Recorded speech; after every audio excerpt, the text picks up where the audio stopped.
Boa tarde, essa é a nossa aula de projeto integrador, então, do dia 23/11. A gente já conversou sobre o consentimento desse vídeo, tá público. Na nossa conversa de hoje, o professor Delmar vai apresentar um pouco do que foi o trabalho de doutorado dele. Eu digo um pouco, porque se fosse para falar do doutorado inteiro, demoraria um bom tempo a mais do que essa uma horinha, né, Delmar?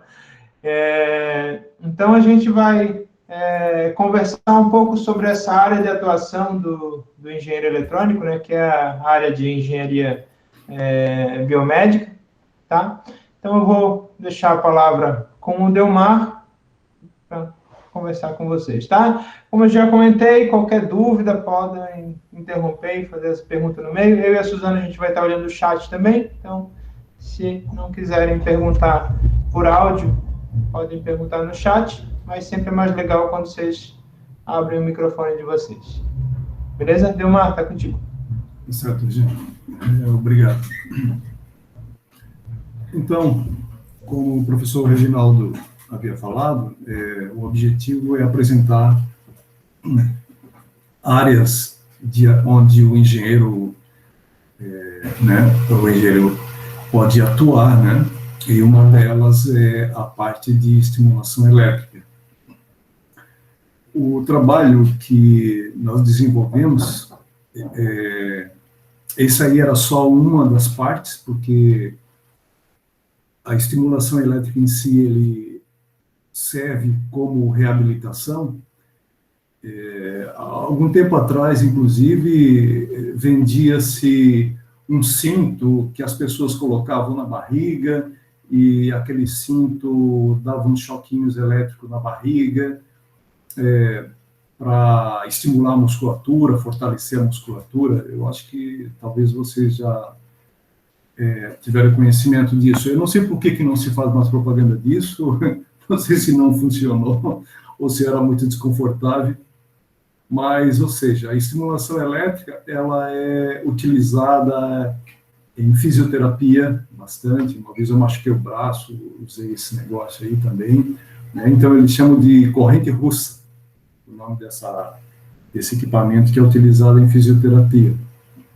Então ele faz uma estimulação mais profunda, porque as correntes, né, os tecidos humanos, eles são condutores, então circula corrente elétrica, né, pelos tecidos, e claro que naturalmente a gente sente isso aí, né? Agora, só um pouquinho, está aparecendo aí tranquilo, né, as imagens, né? Então, o estimulador elétrico funcional, ele é muito mais forte do que um estimulador de fisioterapia.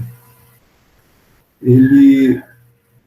Era para estar mostrando alguma coisa na tela? Desculpa, não entendi. Era para estar mostrando alguma coisa na tela, apresentando? Opa, esse daqui... Não está apresentando, na verdade. Só um pouquinho, então. Eu acho que falta uma coisa aqui mesmo.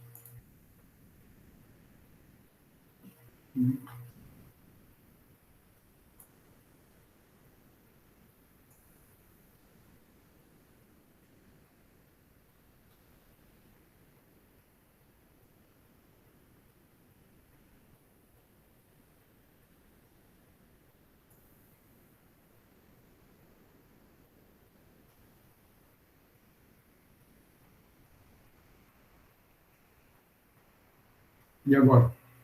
Pronto. Está aparecendo agora? Sim. Beleza. Então, aqui também.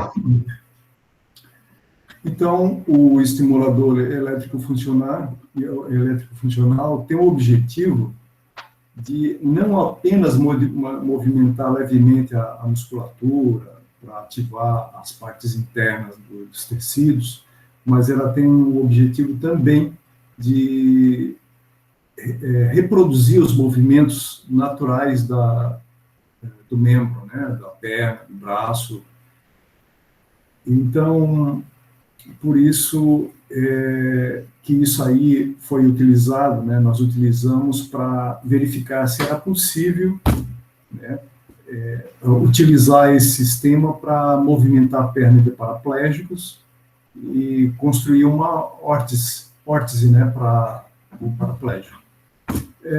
Eu não sei se vocês sabem a diferença, existe a órtese e a prótese. A órtese é para corrigir alguma anormalidade, né, algum defeito, ou algum problema que tenha com a pessoa. Já a prótese é para substituir o membro. Então, se uma pessoa perder parte do membro, ele pode usar uma prótese para completar aquele trecho faltante do corpo. Já a órtese é para corrigir. Então, a pessoa tem todos os membros, mas, por exemplo, não consegue movimentar as pernas, que são o caso de paraplégicos e tetraplégicos. Então, esse equipamento, o objetivo dele era justamente permitir que as pessoas que têm esses membros paralisados pudessem movimentá-los novamente, e numa forma que pudesse andar, inclusive. Né? Mas com a pessoa que não movimenta as pernas,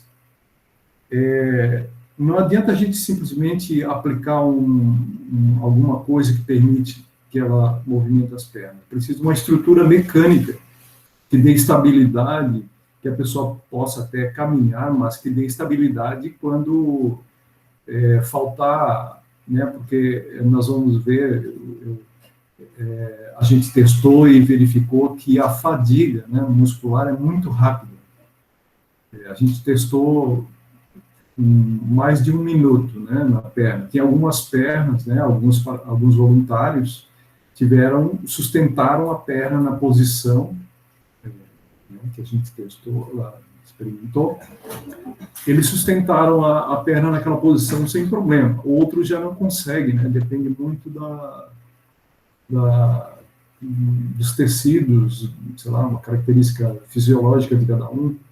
Então, existe uma característica individual. Então, é preciso de uma estrutura. Eu procurei a fotografia da nossa órtese, o exoesqueleto, né, e eu não achei. Eu preciso dar uma organizada no meu material, eu quero incluir aqui nesse slide, inclusive, nosso exoesqueleto. Mas, então, uma pessoa...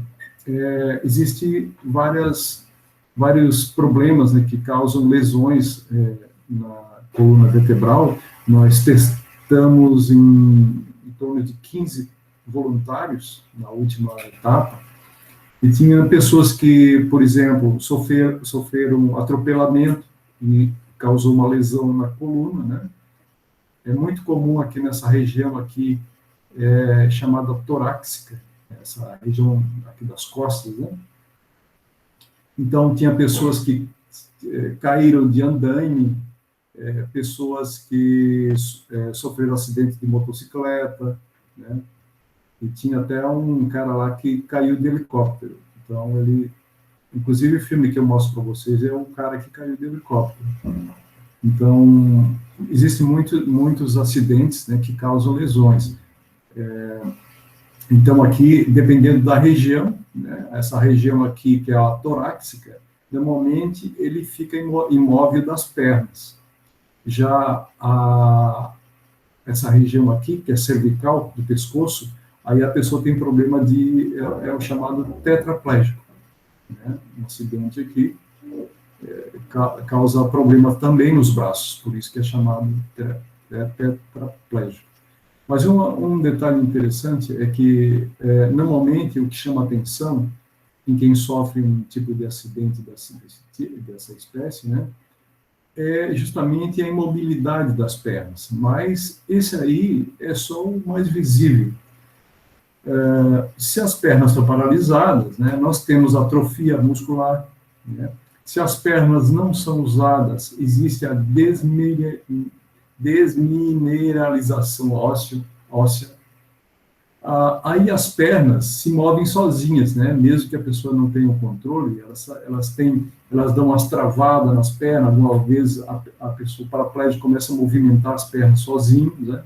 Justamente porque tem essas contraturas e espasticidade que acontece, né? Mas como a perna está paralisada, a circulação do sangue também tem problema, e aí nós temos também risco de trombose. a própria pressão sanguínea da pessoa, né, do paciente, também tem problemas.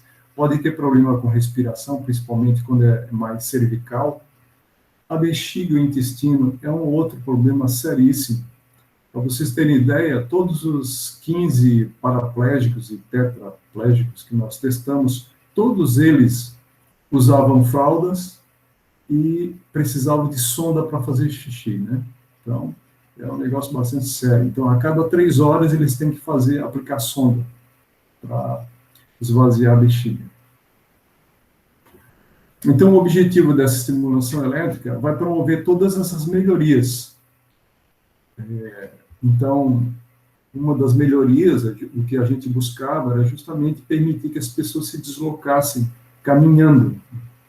Mas todos aqueles problemas ali que eu citei também vai melhorar. Só o fato de fazer esse movimento repetitivo, como se fosse um exercício, isso já traz benefícios.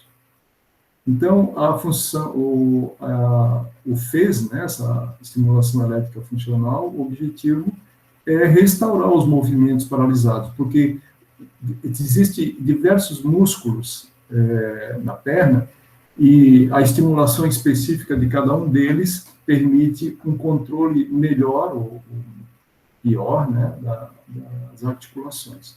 Então, a musculatura humana é muito complexa. Para vocês terem ideia, aqui nós temos existe musculatura fazendo uma trajetória aqui interessante, né? A gente aplica o eletrodo aqui, que naturalmente a gente não foi muito seletivo em qual músculo nós estaríamos aplicando. Nós colocamos eletrodos de 5 por 10 centímetros, então ele envolvia, né? A intenção era envolver todos esses músculos aqui, que são os chamados quadríceps, que é a musculatura que move o joelho e também o quadril, né? É chamado biarticular.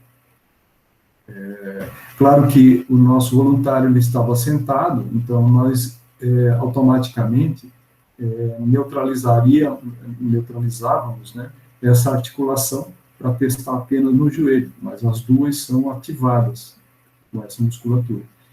Também nós trabalhamos com a musculatura por trás da perna, né? Que é o isquiotibiais. Então, essa região aqui é muito importante, porque a musculatura trabalha com o conjunto da frente e de trás, né? O de trás, ele justamente permite que a perna chegue na posição correta, né? De uma forma, funciona como amortecedor também, né? Fica mais estável a perna. Nós testamos, verificamos, alguns voluntários reagiam de forma mais positiva, outros já tinham mais dificuldades, aquelas que tinham a perna assim, mais deficiência na musculatura, ele tinha mais problemas. Então, a gente colocava eletrodo mais ou menos nessas posições aqui, né, envolvendo toda a musculatura, e também a perna aqui na parte de trás. Aqui está mais ou menos onde a gente colocava os eletrodos, né, aqui no quadríceps, e aqui no isquiotibiais seria mais ou menos por aqui. Esse negócio azul aqui são o eletrogoniômetro, que informava ao nosso Raspberry, né, o nosso controlador, a posição em que estava a perna, porque o objetivo era verificar se a gente conseguia posicionar corretamente no ângulo certo, na posição certa, e manter por alguns minutos, ou por alguns segundos, né, a posição da perna nessa posição previamente definida. Então, aqui nós tínhamos algumas fotos, inclusive o nosso goniômetro mais antigo, o risco que tinha de não ficar na posição correta e, portanto, errar no ângulo, né? Vocês vão aprender que nós até, acho que estávamos vendo na aula anterior sobre blocos, né? A gente falou sobre diagrama de blocos. Então, é muito comum em engenharia, quando a gente não quer entrar em muitos detalhes na especificação de algum circuito, de algum esquema em particular, a gente usa blocos. Então, eu estou usando blocos aqui para representar de uma forma mais abrangente, né, e sem entrar em detalhes. Então, aqui nós tínhamos um bloco aqui chamado da interface, que nós tínhamos uma interface gráfica que entrávamos com as configurações e definimos o ângulo da perna, aqui. Existe aqui um outro bloco, que é o Raspberry, que é esse circuito aqui, que vocês já devem conhecer, mas se vão ter a oportunidade de mexer durante o nosso curso. Tinha um outro bloco maior aqui, ó, que é o estimulador. O estimulador tem mais 2 blocos aqui internamente, que é o gerador de sinal e o estágio de potência, que é o estágio de saída, né? Aí tem um outro bloco aqui, ó, que a gente está chamando ele de eletrogoniômetro, que era o nosso sensor. Esse sensor, né, ele diz qual é a posição que o joelho está. Então, quando o voluntário estava sentado, né, ele já ficava numa posição natural ali na cadeira, né? Então, esse era o 0. Esse é o nosso ponto de partida. Então, baseado naquele 0 ali, a gente poderia definir 28 graus, 45 graus, 40 graus, 30 graus, né? A gente usou muito 30 graus, mas a gente testou outros ângulos também, e o equipamento levou para a posição que nós queríamos, né? Pelo menos por alguns segundos. E ainda tem um ADC aqui, um conversor analógico digital, porque esse sistema aqui é analógico, vocês já vão depois aprender sobre esse conceito de analógico e digital. Então, esse dispositivo aqui é analógico, né? Mas o Raspberry é um sistema digital, então precisa haver uma conversão, né, de valores analógicos para digitais, para fazer o controle. Então, o sistema, vocês podem ver que tem um sistema em malha fechada aqui, ó. Então, o Raspberry mandava aqui para o Atmega 328 aqui, formar a onda e mandar para os eletrodos, que estão aqui, ó, estão representados aqui e aqui. Aí, baseado nessa estimulação, a musculatura alongava mais a perna ou menos, né? E baseado nessa posição, o eletrogoniômetro informava ao Raspberry se chegou à posição ou não. Então, se não chegou à posição, o Raspberry aumentava a tensão. Se já atingiu a posição, o Raspberry tenderia a manter a perna naquela posição por uns 30 segundos. Mas, de repente, a perna começa a fadigar e começa a descer a perna, aí o Raspberry faz o Atmega 328 aumentar a tensão. Então, aqui existem vários sistemas conversando entre si, né? Então, é um sistema de controle, vocês vão aprender também a disciplina de controle, como é que se faz esse tipo de coisa. Como é que é os pulsos elétricos gerados ali pelo sistema de potência? Ele é um sistema, é um formato de onda meio complexo, né? Não é uma tensão contínua, como a tensão de uma bateria, é uma tensão pulsada. E pulsada numa forma tal em que, num determinado momento, injeta-se elétrons, por exemplo, no outro ele retira, né? Porque é uma forma de onda bifásica, né? Então, vocês vão estudar também esse tipo de coisa, assim.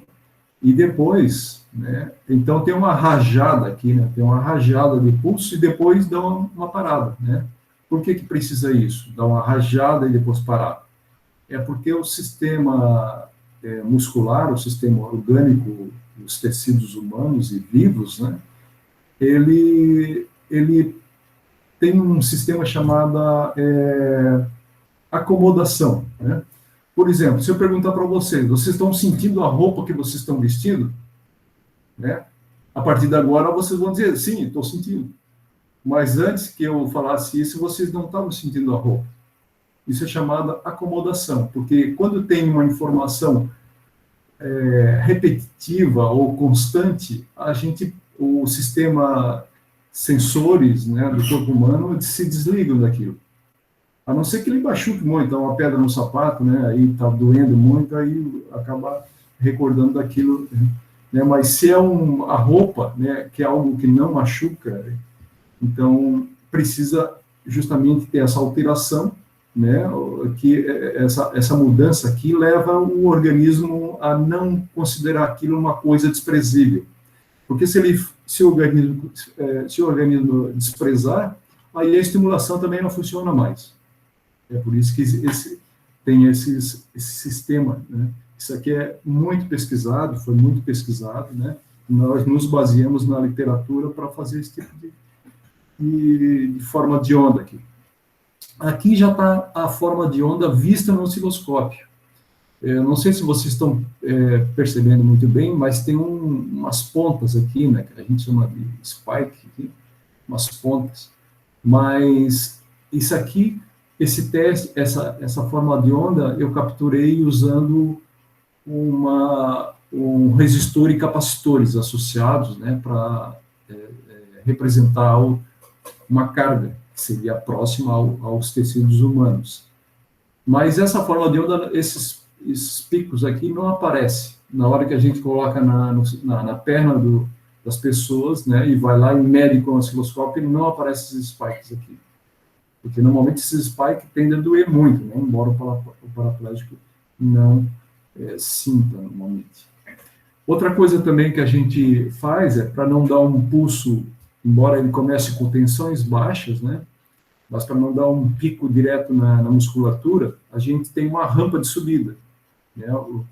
Todas essas linhas aqui, ó, são aquelas linhas positivas e negativas que a gente vê aqui, ó, positivo e negativo, né? E a altura disso aqui é a tensão que está sendo aplicada. Essa tensão aqui pode chegar até 142 volts para cima, 142 para cima e 142 para baixo. É uma tensão relativamente alta. Só porque ele não é uma tensão contínua, né? E também eu nunca coloquei 142 volts na perna de ninguém. No máximo, a gente chegava a 110, 112, chegava nisso aí. Então, ele é esse formato de onda. Então, quando aquela perna fica estabilizada, né, quando o sistema de controle estabiliza, ele mantém a tensão mais ou menos constante, ó, aplicando pulsos positivos e pulsos negativos. E esse é o formato que aparece, né, na tensão. Então, basicamente, aqui, esse esquema mostra, a pessoa está sentada numa cadeira, aí aplica, a perna vai se movimentando até chegar numa posição desejada, né? E o trem de pulso é aplicado nos eletrodos, aqui e embaixo também. Então, é assim que funciona. Então, o objetivo não é... esse equipamento poderia ser usado só para isso, para fortalecer a perna do paraplégico, porque hoje o paraplégico, o que é que ele faz? Normalmente ele faz fisioterapia, porque se ele não fizer fisioterapia, o joelho trava, né? Eu conheci uma moça que ela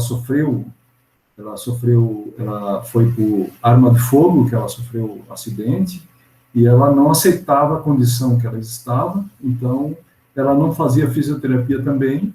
Eventualmente ela foi lá nos nossos testes lá, mas a perna dela era dura, ela não conseguia, não adiantava aplicar pulsos aqui que a perna dela não movimentava.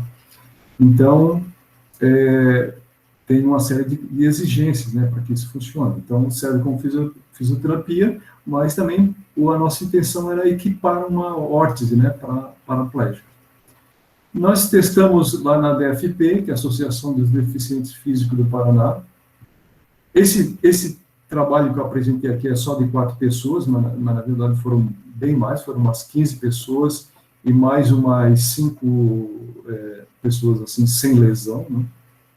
Eles não podiam ter implante metálico, porque ia circular corrente pela perna, não tem problemas, nem dispositivos como marca-passo, coisas desse tipo assim, né? Aqui, estou mostrando aqui apenas o movimento do joelho. Então, vocês observem que aqui nós fizemos 4 testes. 4 testes nessa pessoa aqui. E aqui tem a subida do joelho, aplicava, né? Aí o joelho subia, muitas vezes ele dava uma oscilada e estabilizava, né, em 30 graus, que nesse caso aqui foi 30 graus. Mas não é tão não é tão preciso assim. Cada movimento que se faz, a musculatura reage de uma forma diferente. Ó. Você observa que tem mais para cá, mais para cima, né?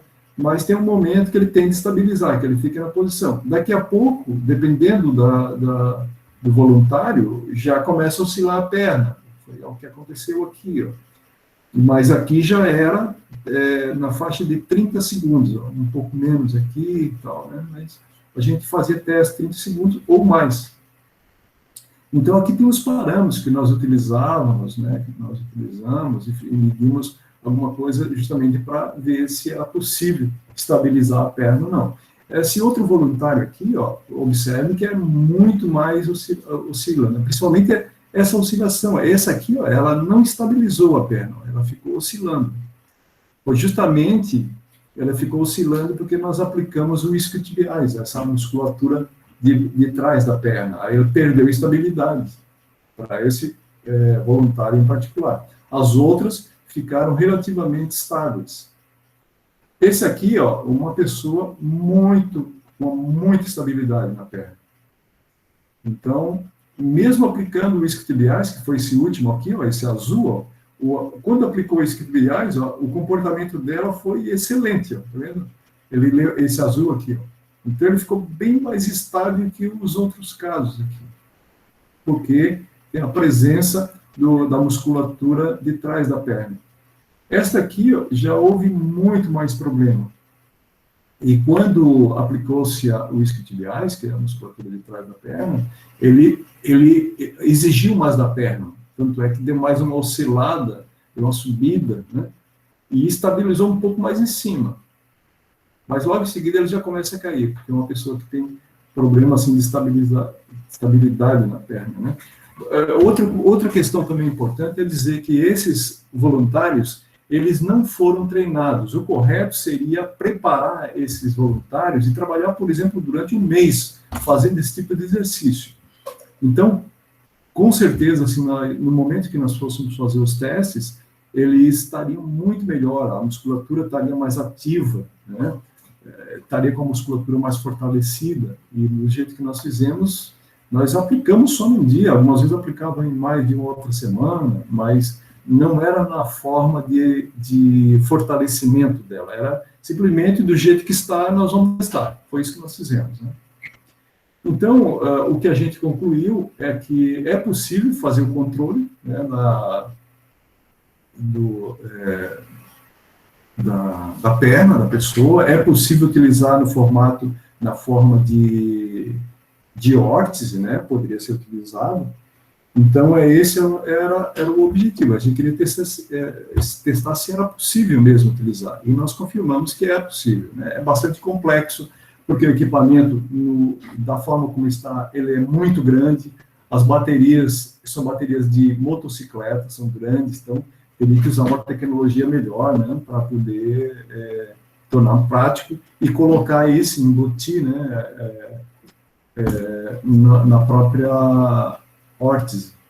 E tudo isso aqui tem que se movimentar com a pessoa. Então, existe uma série de dificuldades que a gente precisa vencer, e esse é um trabalho acadêmico, então ninguém estava para fazer a coisa pronta e acabada, né? Porque isso aí é uma trajetória muito longa, exige um esforço bastante grande de equipe, né, multidisciplinar, porque tem uma série de questões que tem que ser resolvidas, mas o que a gente precisava era justamente mostrar se era possível ou não, e é isso que a gente fez. Foi um trabalho muito gratificante para mim, foi muito positivo, e é isso que o objetivo é trazer para vocês, mostrar que existem muitas áreas para se atuar no campo da engenharia, né?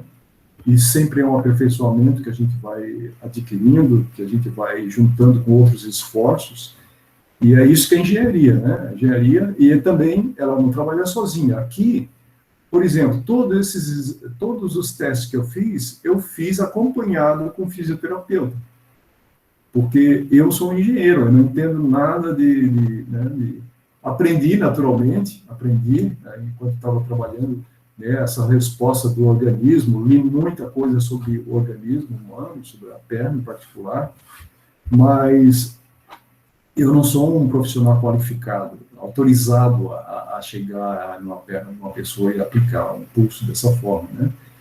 Então, isso é uma coisa muito comum. Os trabalhos de engenharia ou de muitas outras áreas são multidisciplinares. Nós estaremos trabalhando com outros profissionais de outras áreas, aprendendo junto com eles, né? E unindo esses conhecimentos para tornar possível o desenvolvimento de tecnologia, né, de vários tipos de tecnologia, como vocês vão se deparar.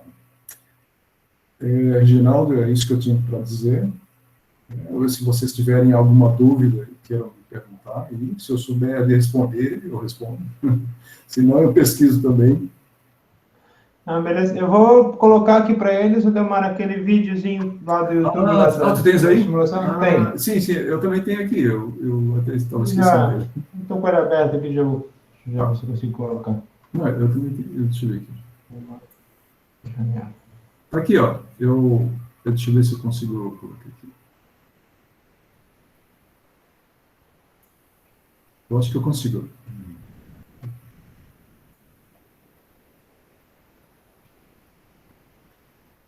Tem uma pergunta, Delmar. Por que escolheram usar o Raspberry? Opa! Porque, deixa eu ver, o Raspberry, ele permite, ele tinha que, tem a questão da interface, que fica mais fácil, né, de fazer a interface. Ele é um computador, então ele pode fazer vários threads ali, várias coisas ao mesmo tempo, né? Vários processos ao mesmo tempo. E o Raspberry, e o Atmega 328 é um microcontrolador, ele só faz uma rotina só. Então, o que o Raspberry, o Atmega 328? Ele simplesmente aumentava ou diminuía a tensão. E gerava também aquela forma de onda também. Ele gerava a forma de onda e podia aumentar. Mas quem fazia o comando, o Raspberry só fazia o comando da tensão, se podia ser mais alta ou mais baixa. Ele lia o controle do joelho e dizia para o Atmega aumentar ou diminuir a tensão. Era só isso. É claro que o objetivo também é fazer vários comandos, ou seja, comando para... Por exemplo, quando a gente utilizava a musculatura do isquiotibiais, a parte de trás da perna, era um segundo controle. Tinha um controle da musculatura do quadríceps e atrás também. É claro que a gente, para facilidade, a gente fez uma proporção, né? Mas poderia ser ao contrário, poderia ser diferente, ou várias musculaturas, por exemplo, as pernas, o quadríceps e o isquiotibiais, que poderia ser uma proporção, e ainda, por exemplo, essa musculatura da nádega aqui, por exemplo, né? Se a gente tiver que fazer a pessoa andar, tem que colocar eletrodo nessa musculatura das nádegas, porque senão a pessoa não tem o controle da perna. Tem o controle do pé, o pé tem que levantar, então tem que estimular naquele ponto também. Então, o nosso equipamento suporta 8 canais, né? Por isso que a gente precisava do Raspberry também para controlar todos esses canais aí. Certo? Então, qual é a pergunta? Parabéns pelo projeto, eu gostei bastante da ideia, assim, o problema que ele veio solucionar, né? Mas eu teria uma pergunta na questão,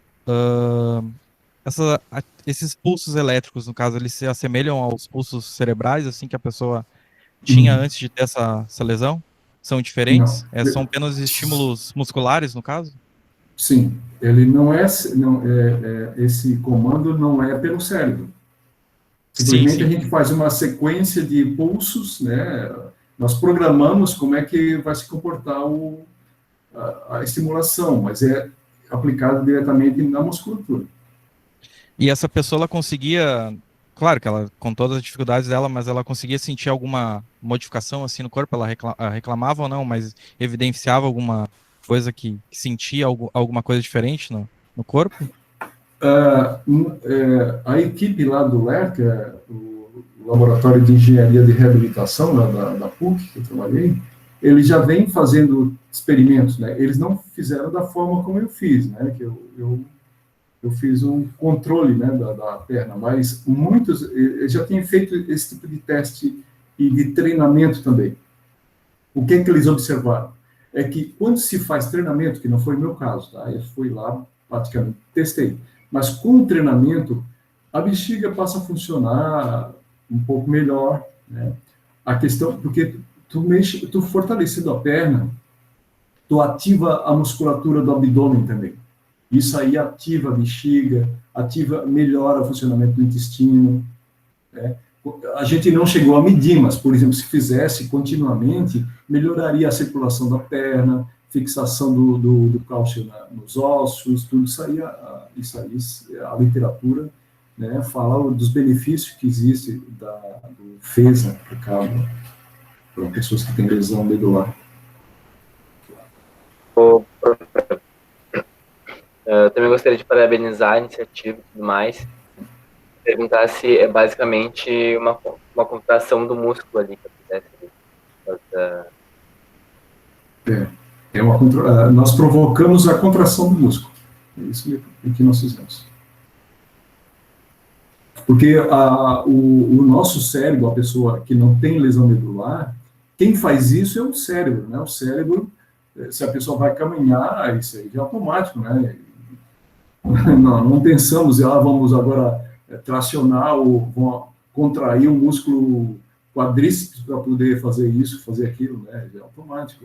Agora, para quem não tem esse controle, para quem perdeu esse controle com algum tipo de lesão, tem que ser um programa que vai dizer o que ele vai fazer, né? Essa é a realidade que a gente tem hoje. Já o professor Nicolelis, né, que eu acho que vocês já devem, talvez, ter lido alguma coisa, é um professor que é lá no Nordeste, que é a universidade que ele trabalha nos Estados Unidos. Aí ele fez um controle pelas ondas cerebrais, né? Mas isso aí é um trabalho interessante, bem mais complexo, porque eles tiveram que fazer isso aí em cérebro de animais, né? Se não me engano, de macacos, para ver como é que funciona isso aí. É um trabalho bem mais longo, bem mais complexo, envolveria muito mais esforços, né? E tecnologia e envolvimento com pessoal da área médica também, né? Bastante complexo. Muito interessante também. Não houve um interesse pela parte de fisioterapia, assim, para utilizar isso para fortalecer os músculos das pessoas que têm essa dificuldade? Sim, eu estou devendo o equipamento, eu e meu colega, que inclusive o meu colega da PUC, que vai fazer agora o mestrado, eu vou ser o co-orientador dele, e eu prometi para eles, vamos doar, eu e o Júlio vamos doar o equipamento apenas para fazer o exercício, né, para botar na perna da pessoa que está em atividade, fazendo fisioterapia lá, e a perna dele vai descer e subir. Só isso aí já traz uma melhoria muito grande. E ainda nós estamos devendo ainda, não entreguei ainda o produto.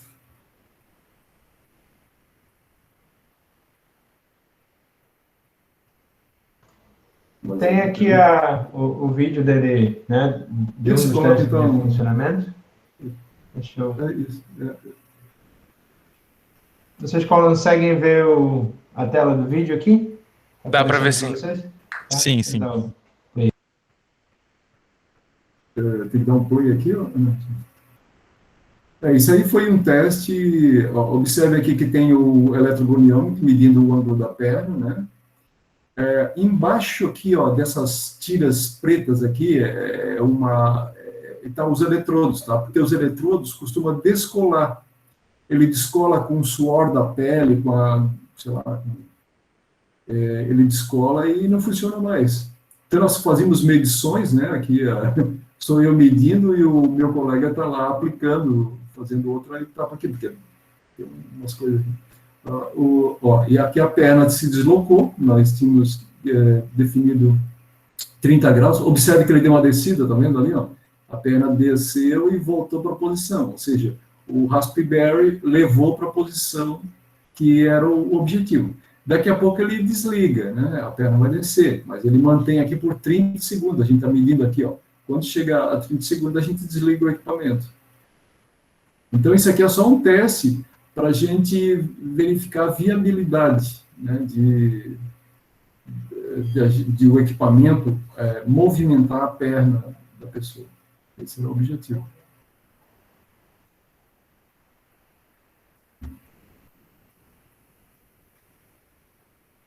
Aí já, né, ajudando aí na resposta da pergunta do João, né, o porquê de usar o Raspberry Pi e não outro controlador, né? Quando a gente está validando um conceito, né, no caso do projeto do professor Delmar também foi muito isso, né, validar o conceito se essa aplicação podia ser utilizada para esse tipo, né, de resultado. É comum a gente selecionar um controlador que ele vai dar algumas facilidades para a gente, no desenvolvimento, principalmente, né, como o Delmar falou, né, e isso vocês vão encontrar bastante em desenvolvimento de projeto, né. Uma etapa do projeto é quando a gente está validando o conceito. Eu quero testar se aquele conceito todo funciona, né, se aquilo é aplicável, se eu consigo um resultado positivo. Então, a gente seleciona um controlador que normalmente ele é até mais do que a gente precisaria, né, Delmar? Ele tem bem mais funcionalidades do que seria o necessário, né? Mas por que a gente faz isso? Porque eu preciso garantir que aquele conceito funcione, né? Senão a gente vai estar validando duas coisas ao mesmo tempo e às vezes a gente pode não enxergar onde é que é o problema, né? O problema é no conceito que eu estou validando ou é no hardware que está limitando ainda? Então, quando a gente está validando o conceito e estudando um princípio dessa forma, né, a gente pega um controlador que ele vai atender, e normalmente atender com folga aquele conceito, né? Então, a gente valida a ideia, depois que a gente valida o sistema de controle, né, aquele sistema de malha fechada que tem ali, depois que a gente consegue validar esses conceitos, daí a gente parte para o estudo de, qual foi o requisito de hardware que eu consigo atender isso, para daí a gente conseguir reduzir o custo, digamos, do controlador, né? Pensando num produto, né? Então, a gente utiliza um controlador mais caro, com mais capacidade, né? Poderia, talvez, uma Cubeboard, talvez, também daria de fazer, uma BeagleBone, que são outras famílias de controladores assim, que a gente poderia utilizar, né? Então, nessa etapa do projeto, às vezes vale a pena a gente investir num controlador mais complexo, que não vai ser limitador no funcionamento, para validar todo o conceito.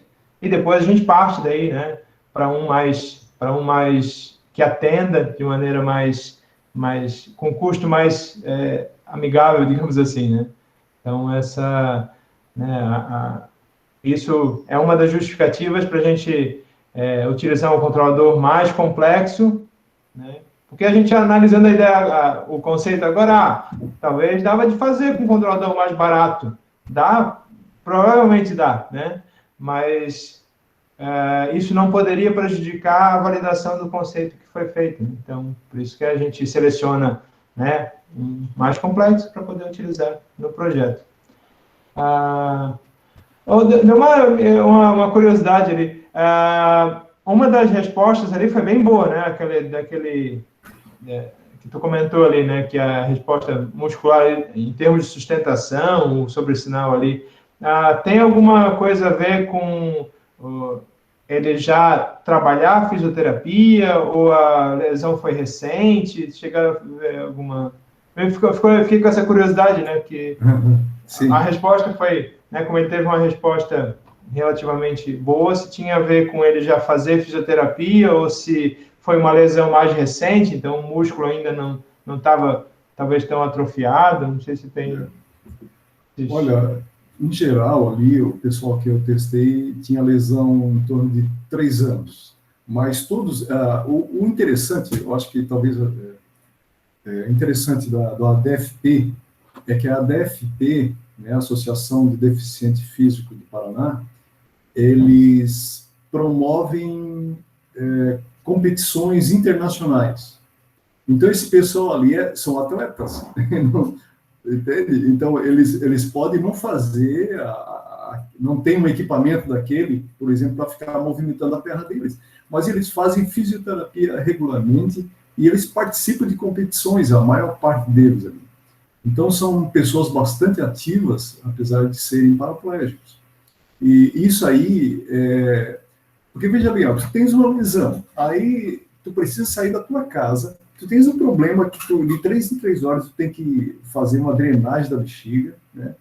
E é uma incomodação muito grande tu ir te deslocar ainda para um local lá dentro de Curitiba para fazer isso aí. Tem pessoal que vem de longe, assim.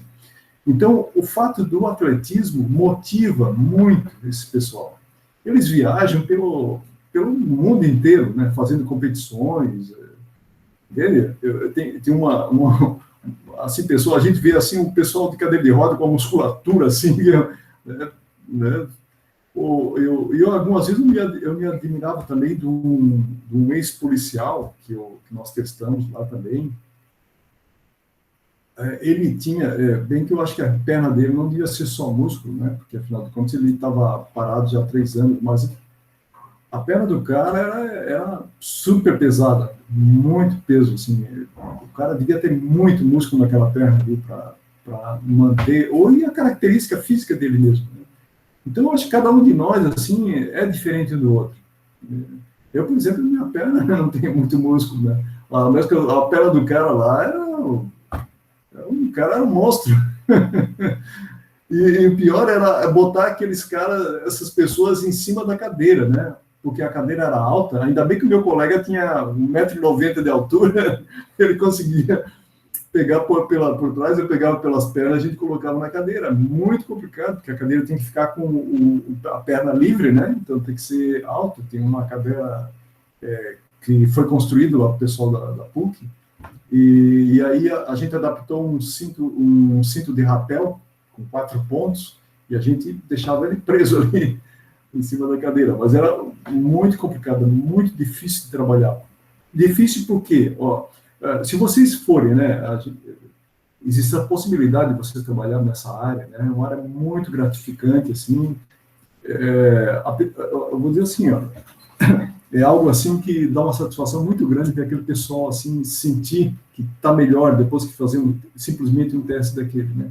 Mas tem algumas dificuldades assim que é bom avisar vocês, né? Porque quando se trabalha com ser humano, se trabalhar com animais é complicado. Com o ser humano, então, por exemplo, eu tive que assinar um documento dizendo o seguinte: se acontecer alguma coisa com eles, eu era inteiramente responsável pelo que ia acontecer. Se eles ficassem com algum tipo de queimadura, alguma coisa, eu tinha que levar eles no médico. Eu tinha que resolver todos os problemas.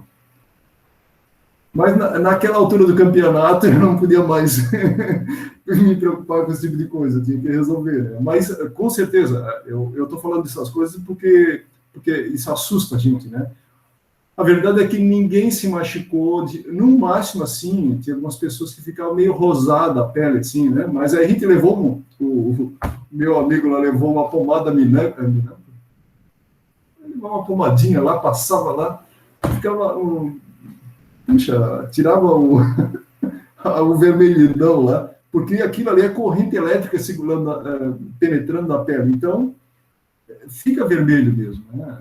Eu botava na minha, ficava 2 marcas, onde estava o eletrodo ficava uma marca vermelha, né? Mas não era dano, era só irrigação sanguínea, mas, né? Por isso que eu só falo isso aí, porque me assustou muito quando eu via a responsabilidade que era, né? É claro que a gente já sabia que era responsável, mas quando coloca assim, que acontecer alguma coisa, tu vai ter que chamar o médico, uma clínica e resolver o problema. Então isso assusta muito, mas se alguém de vocês resolver trabalhar nessa área, fica tranquilo, porque eu não matei ninguém sofreu nada, foi bem tranquilo, e eu, com a minha experiência, eu posso dizer para vocês que é um trabalho gratificante, complexo, mas muito gratificante. Até eu tenho intenção de continuar agora que, né, o problema é essa pandemia aí. Enquanto tiver essa situação, não dá para a gente trabalhar, né? Mas quem sabe em 2021 aí eu possa retomar. Eu acho que não dá para jogar fora. Aliás, eu também estou trabalhando, eu pretendo trabalhar junto com esse meu colega lá. Ele vai fazer mestrado, doutorado. Eu digo assim, ó, eu já disse para ele, mestrado, doutorado está pronto. É só fazer a disciplina que o mestrado, doutorado já está pronto. A gente já encaminhou tudo, já tem um monte de ideias, coisas que poderiam ser testadas, né? E os nossos alunos aqui da engenharia também podem, eu tenho intenção de dar continuidade nisso, porque nós temos muita coisa pronta, já encaminhada, é só testar, basicamente. E quando a gente faz os testes disso aí, surge um monte de ideias, cada vez surgem mais ideias, e é uma área muito promissora, assim, muito gratificante. E é diferente de só montar um circuito e ver funcionar, né? Tu vai ver uma pessoa que começa te agradece ali depois que tu faz aquilo, porque ele se sente melhor, né? Não tem assim, medida para isso. Isso foi legal tu comentar, que é uma característica que a gente tem, assim, bastante ali do departamento, principalmente, do IFSC em geral, né? Que é estimular os alunos a participarem dos projetos de pesquisa, né? Então, professor, como é que funciona, né? Já apresentando mais uma vez as nossas características, né? Geralmente, 1 ou 2 vezes por ano, a gente tem editais de extensão, editais de pesquisa, os professores submetem os projetos, e sendo aprovado, tem, né?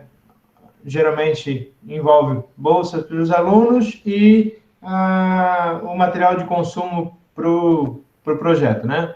Então, é uma coisa que vale a pena vocês, né, ficarem atentos. Claro que isso tudo está, assim, agora, né, meio que prejudicado por conta desse afastamento que a gente tem lá do Instituto, mas, voltando, abre essa possibilidade para vocês, né? E não se enganem, não, preciso estar no final do curso para participar desse tipo de projeto. Não. Normalmente, alunos, né, no início do curso, se tem vontade de participar desse tipo de projeto, de conhecer essa área, a gente tem a figura tanto dos bolsistas quanto voluntários, né? Porque, infelizmente, a gente não consegue, às vezes, bolsa para todo mundo, mas, eu queria, então, conhecer um pouco mais da área, então, eu queria, né, auxiliar como voluntário em alguma etapa do projeto. Isso também é possível. Tá? É muito legal para a gente conhecer dessa área, das diversas áreas que a gente vai ter no curso, né? Eu falo por mim, fazendo o curso, eu participei de alguns, né, não vários, mas alguns projetos de pesquisa durante o curso, e isso ajudou muito na minha formação, né?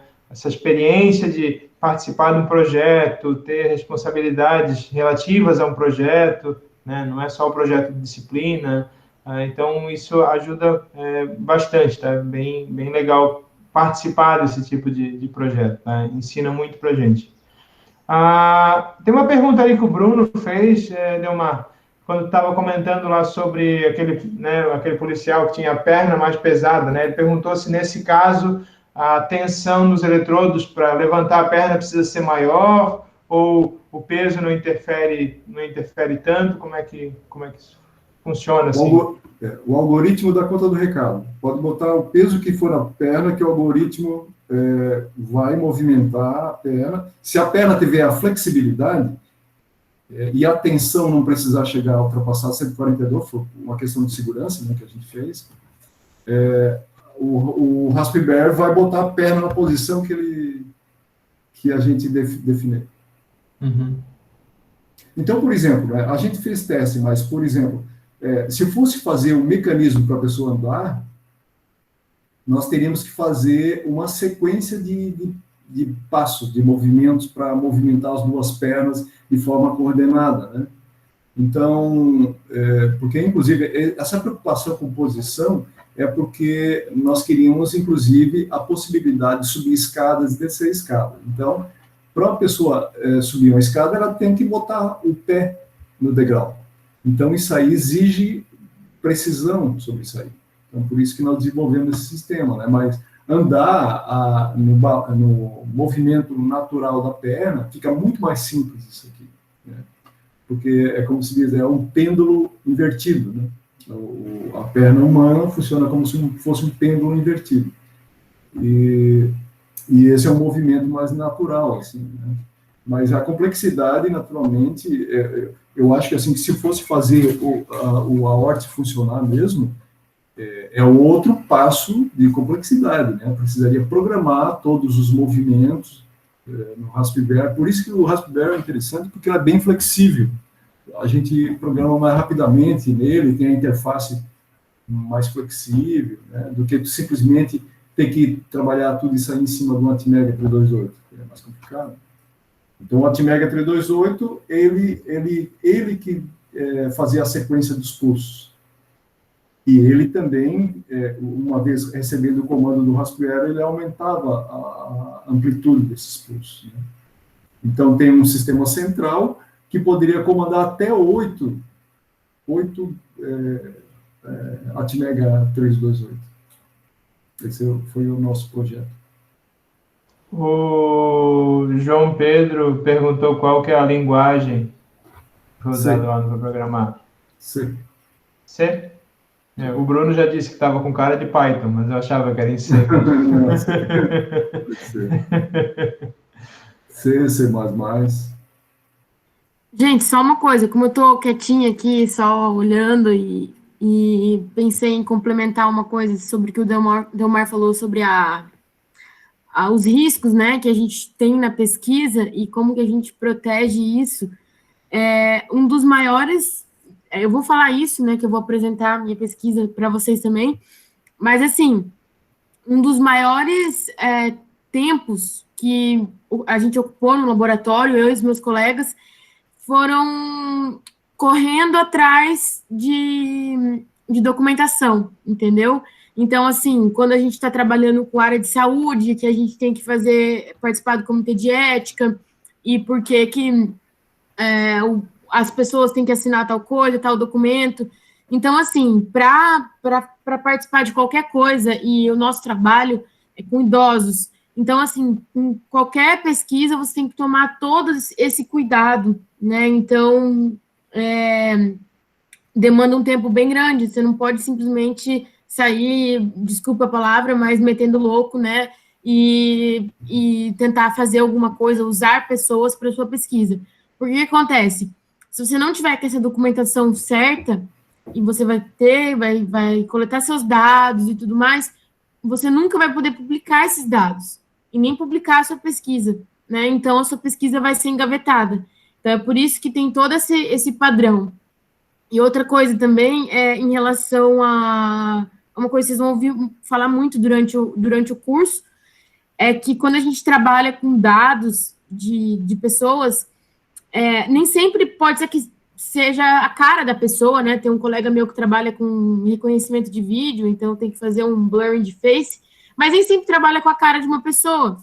Mas, por exemplo, os dados, a proteção dos dados, como ela é feita, também já é uma outra documentação. E tem muita coisa ainda que, como a inteligência artificial é relativamente nova para essa parte legal, tem coisa que nem está na lei, entendeu? Então, eles se baseiam em alguns pontos, mas ainda tem algumas coisas que não estão previstas na lei, porque através da inteligência artificial, você pode tomar decisões. Por exemplo, se eu identificar um dado que a pessoa está caindo em casa, né? Tem uma informação que ela está caindo em casa, eu vou mandar uma ambulância para lá, entendeu? Se eu mandar uma ambulância para casa da pessoa, automaticamente, através de inteligência artificial, o que eu estou fazendo? Eu estou tomando decisões. Claro, essa decisão não seria errada, mas então, assim, o assunto é bem complexo, bem legal de discutir isso, discutir essa parte ética, assim. Até a gente tem tive uma disciplina de ética muito interessante no mestrado. Então, é só para vocês terem curiosidade aí, que é bem amplo isso, e acho que nas próximas semanas eu vou falar um pouquinho da minha pesquisa, e vou deixar vocês mais ambiciosos para trabalhar com isso. É isso mesmo, isso aí me custou muito tempo, esse negócio de permissões, de autorização, meu Deus, isso aí. E aí, pessoal, mais alguma dúvida? Tem uma pergunta do Bruno. Uma pergunta é com afirmação. Uma empresa de tecnologia precisa de 2 engenheiros e 10 advogados. Por aí. Mas não, que não seja motivo para ficar assustados, tá, pessoal? Porque, veja bem, isso aí, o ser humano é uma responsabilidade muito grande, a gente não pode ficar fazendo teste, né, como os médicos nazistas, né, os médicos nazistas testavam de qualquer jeito, porque, mas o ser humano tem que ser respeitado, né, inclusive a gente tomava sempre cuidado para não fotografar o rosto, né? Então tem uma série de questões assim que para publicação tem que tomar um certo cuidado. Ele tem que autorizar a publicação dos dados. Tem uma série de medidas assim que, mas é a realidade, né? Se a gente vai mexer com um circuito só, um circuito elétrico, eletrônico, ninguém precisa. Né? Mas agora mexer com o ser humano ou mesmo com animais, né? Trabalhando com seres vivos, já exige outras medidas, né? Outros cuidados. Que também, quando a gente aprende, aí não é mais problema. É isso. E aí, pessoal, mais alguma dúvida? Comentar alguma coisa? Só complemento, Reginaldo. É porque essas pessoas que participam, né, a gente vê assim, uma pessoa que paraplégica, né? Algumas vezes a gente pensa assim, puxa, esse pessoal perdeu as pernas, agora a vida não serve mais para nada, né? Algumas vezes, algumas pessoas pensam dessa forma. Mas quando a gente vê essas pessoas lá, que eu vi lá na DFP, participando das atividades, querendo participar das competições, vendo jogar no ping-pong, né, com uma velocidade incrível lá, estudando, assistindo aula de matemática, eu via lá o pessoal assistindo aula de matemática, tinha um professor lá que dava, eu não sei se era só matemática, mas eles estavam dando aula, a gente vê assim, puxa, eles têm vontade de viver, né? Não é porque eles não andam mais que eles estão se abandonando, não, o pessoal com vontade de viver, alegre, sentava lá na mesa tomando café, comendo uns biscoitinhos lá, porque sempre tem várias empresas que doam torradinha, café, então, muito bom, pessoal, muito assim, interessante trabalhar com o pessoal, sentir que o pessoal quer viver, entende? Isso aí, a gente, quando pode dar uma contribuição para isso, tu sai de lá energizado, assim, né? Saber que tu deu uma contribuição para aquele povo ali, né? Eu acho que isso aí é uma satisfação. É como eu falei, a satisfação de poder fazer o bem assim para essas pessoas é algo assim que não tem dimensão, né? Se eu fizesse só um circuitinho lá e funcionasse, eu ficaria feliz, né? Mas tu pega aquele circuitinho e ajuda uma pessoa, a dimensão é outra, é completamente diferente. O William perguntou se a pesquisa podia ser aplicada a pessoas que possuem um movimento apenas do pescoço, que acho que tu comentou, né? Tetraplégico também poderia, não sei a que nível de... Porque como é direto no músculo, acredito que sim, né, Dilma? Sim, eu apliquei em vários tetraplégicos. A diferença é que o tetraplégico, né, olha, eu não peguei nenhum assim que tivesse só movimento do pescoço, sabe? Porque eu acho que aí são casos muito sérios mesmo. Os tetras plégicos que eu trabalhei, eles têm movimento de braço, assim, parcial. Então, o cara pega um copo assim meio estranho, assim, né? Porque nem todos os dedos funcionam, tal. Mas ele movimenta, ele bota a água na boca, eles conseguem. Os que eu trabalhei, sim. Então, mas o que é essencial? Essencial a parte óssea e muscular esteja intacta. Ou seja, tem a lesão medular, mas a estrutura física, o restante tem que estar completo. Né? Então, nesse sentido... Dá para olhar, né? Mas, naturalmente, que essa horte, né, que eu espero ainda, se não eu, mas alguém construir, ela previa que a pessoa andasse de muletas. O mecanismo funcionaria nas pernas, mas a pessoa se apoiaria com muletas.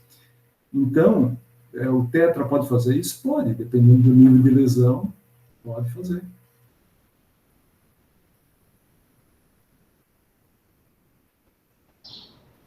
Mais alguma dúvida, pessoal?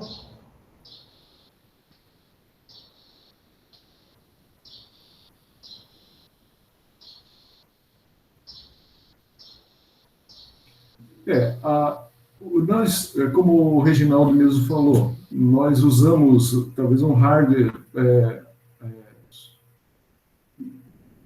com capacidade além do necessário. As baterias, eu usei 2 baterias de motocicleta, justamente porque não era o momento de tornar a coisa embarcada, né? Nós não embarcamos assim, mas o objetivo era embarcar numa órtice, que a pessoa, nas costas, né, tinha um dispositivo. Depois eu quero essa foto que eu não achei. Tinha um dispositivo, uma placa que servia para colocar todo o sistema ali. Então, as baterias não poderiam ser essas baterias que usa na motocicleta. Poderia talvez ser do tipo níquel, metal hidreto, né, essas do celular, aí teria que ser um negócio mais sofisticado, ou seja, nós teríamos que investir mais, né? Então, aí, nesse momento, na hora de equipar, sim, aí a gente teria que trabalhar mais fino ali, né? Reduzir o tamanho do hardware, o tamanho os componentes, a gente não usou SMD, usou tecnologia comum, entende? Tudo isso aí teria que ser reduzido, tamanho e peso. Professor, eu não entendo muito bem a parte de radiação e tudo mais que esse equipamento ele pode emitir, mas pelo que tu falou, são choques elétricos ali, né? Teria um risco de exposição prolongada a esses choques causar um certo tipo de câncer, caso? Na pele ou em algum tecido? Olha, a gente vive exposto a um monte de ondas eletromagnéticas, né? A gente está rodeado de campos eletromagnéticos. Então, se tu botar um pulso elétrico ali, eu acho que tu vai estar um pouco mais próximo, vamos dizer assim, né? Embora a gente está com o celular no bolso também, né? É uma coisa complicada, né? A gente dizer isso. Teria que fazer um trabalho também para investigar isso. Eu não saberia dizer, porque eu não cheguei a investigar esse tipo de coisa. Guarda essa pergunta, depois tu faz para o professor Schlichting, que vai falar sobre compatibilidade eletromagnética. Isso, O professor Schlichting pode ajudar, né? Ele vai responder por 1h30. Vai. Porque uma coisa... nesse referência. Nesse caso ali, só se a prolongada é mais por causa se a queimadura provocar, né? Porque não tem nem tanto irradiação, né? Ela é mais a conduzida mesmo, né? Ali, inclusive, o formato de onda é para evitar queimadura química. Uhum. O João colocou ali um link de um vídeo que é bom.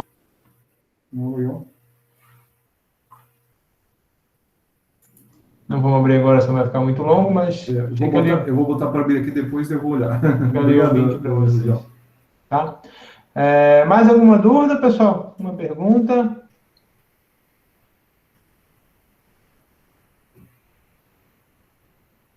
Não? Então, eu vou encerrar já a gravação.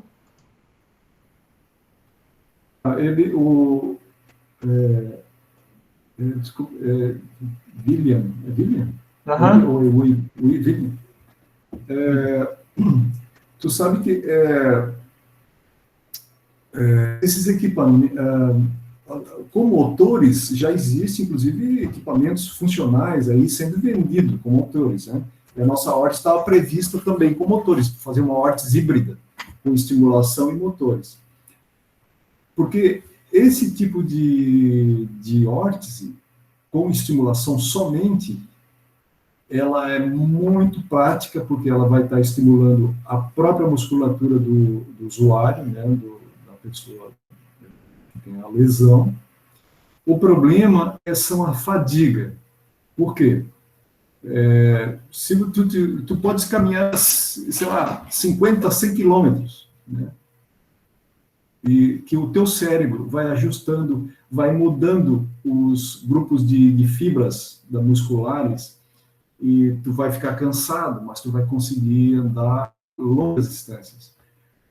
O problema da estimulação né, essa funcional, é que a gente bota um eletrodo 10 por 5 e mobiliza, né, ativa toda a musculatura. Então, por isso que a fadiga é quando o músculo não responde mais adequadamente. Então, a fadiga vem muito rapidamente. E por que vem? Justamente porque a gente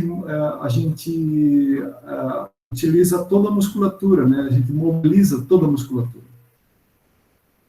Então, para usar como uma órtese, precisaria de um sistema auxiliar. Por isso que a nossa órtese previa motores de corrente contínua. Porque aí o motor de corrente contínua daria um suporte no momento que a musculatura começasse a fraquejar, na hora que o sistema percebesse um aumento muito grande de tensão, né?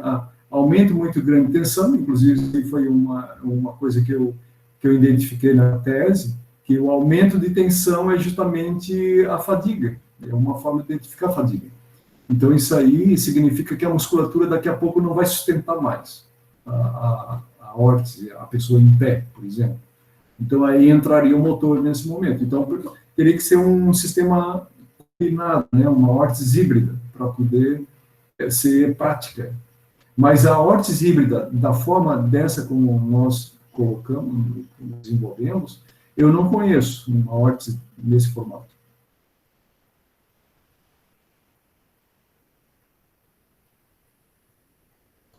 Então, quem sabe, né? Quem sabe a gente não se une e começa a desenvolver um sistema nesse, quem sabe. Daqui a pouco, vocês vão estar, né? Daqui a pouco eu me aposento, mas aí vocês dão continuidade ao trabalho e começam a desenvolver outras tecnologias interessantes aí, que a gente, no momento, nem faz ideia.